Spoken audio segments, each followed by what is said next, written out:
Lên này làគ្នាខ្ញុំមកឈ្មោះលីអើយវីដេអូនេះខ្ញុំមកបង្ហាញពី comment pit ឥឡូវយើងចាប់ផ្ដើមចូលទៅខ្ញុំបើក PowerShell ដើម្បី connect SX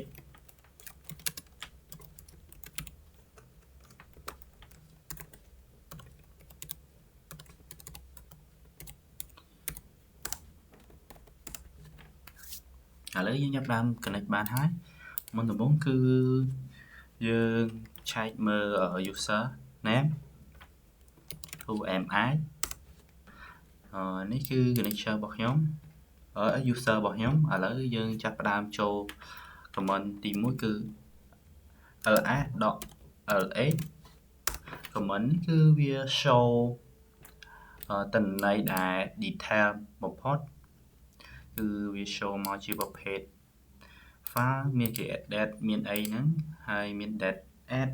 មានអីផ្សេងៗទៀតឥឡូវខ្ញុំចាប់ផ្ដើមចូល comment ទី2គឺខ្ញុំចាប់ផ្ដើមបង្ហាញតែ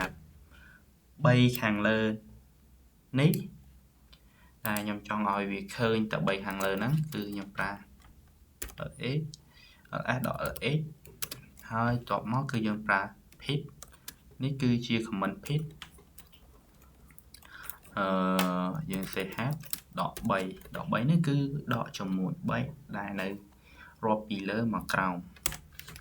ហើយគឺយើងបានហើយឥឡូវចូលខ្ញុំចាប់ផ្ដើមចូល comment ទី3គឺខ្ញុំបង្កើត folder មួយហើយខ្ញុំប្រើ mk dr ហើយខ្ញុំដាក់ my file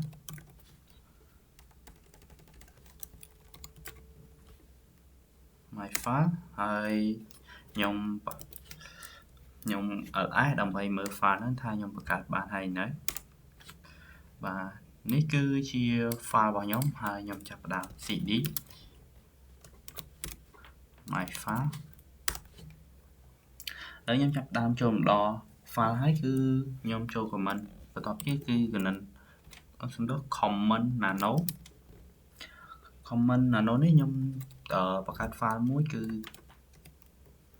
file txt គឺ txt ខ្ញុំដាក់ឈ្មោះថា text testing txt ហើយ nano នេះគឺជា comment ដែល text editor នៅក្នុង terminal ដែលបង្កើត file ឈ្មោះ testing txt ឥឡូវយើងចាប់ផ្ដើម enter ហើយយើងចាប់ផ្ដើមសេទិន្នន័យចូលគឺ number 1 enter មកគឺ number 2 enter ទៀតគឺ number 3គឺខ្ញុំប្រើចំនួន5 number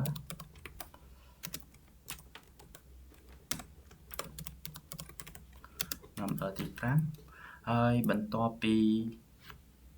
យើងសរសេររួចហើយយើងត្រូវ Ctrl X ដើម្បី save ហើយយើងចុច yes គឺយកអក្សរ Y ជាដើម្បី yes ដើម្បី save ហើយបន្ទាប់មកគឺយើងចេញគឺយើងចុច Ctrl C Ctrl X សំទោសខ្ញុំចុច Ctrl Y ហើយយើង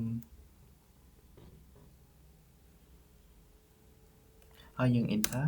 គឺវាមកវិញហើយឥឡូវយើងចាប់ផ្ដើមចូល file របស់យើងគឺយើងចុច cat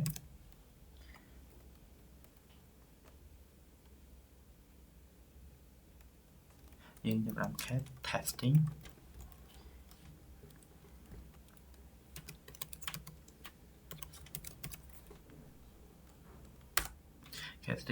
វាបង្ហាញពីសារ number របស់យើងដែលយើងសរសេរមិញឥឡូវយើងចាប់ផ្ដើមចូល comment ទី7ដែល comment ទី7ខ្ញុំចាប់ផ្ដើមសរសេរគឺ cat ដែលយើងប្រើ pip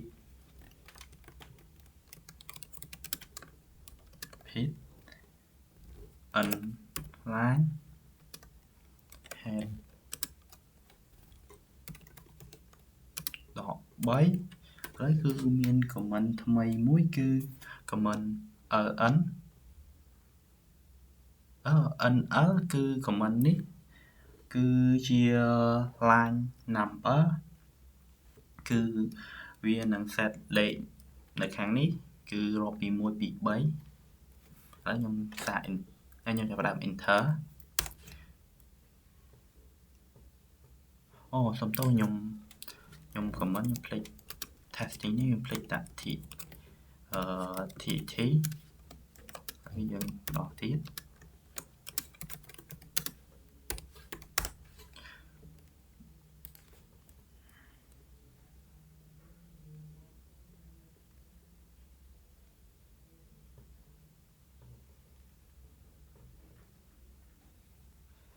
ឥឡូវសុំទោសយើងខ្ញុំសរសេរ comment ខុសគឺ testing នេះគឺខ្ញុំភ្លេច g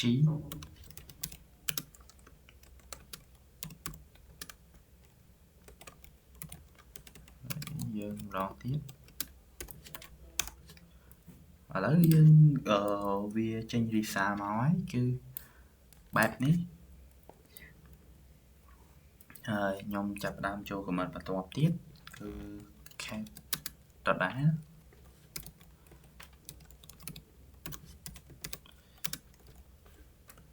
ញុំប្រើ pin line ដូចគ្នាហើយខ្ញុំប្រើ grab comment grab នេះគឺស្វែងរក number ស្វែងរកពាក្យ number ខ្ញុំសរសេរ number ចឹងស្វែងរកខ្ញុំសរសេរ number គឺវាស្វែងរកពាក្យ number ដែលមាននៅក្នុងហ្នឹងគឺនេះគឺវាក្រហមនេះមានន័យថាវាបង្ហាញវា select តែយើង find ហើយចូល comment បន្ទាប់ទៀតគឺ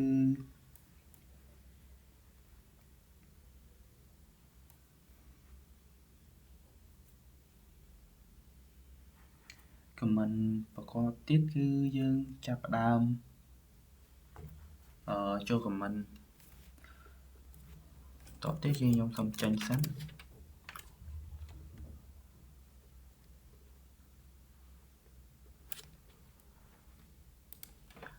យ៉ាឥឡូវខ្ញុំចាប់ផ្ដើមចេ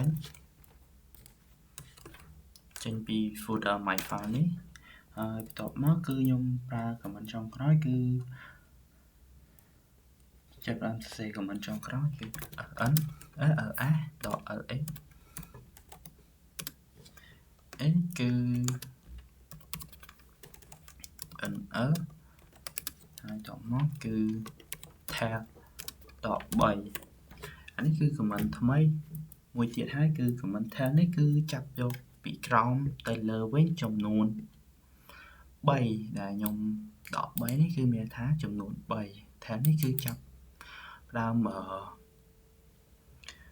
ចាប់ទិន្នន័យពីបង្ហាញទិន្នន័យពីក្រោមឡើងទៅលើបាទនេះគឺមាន9គឺចាប់ដើមពីលេខ9 7ហើយ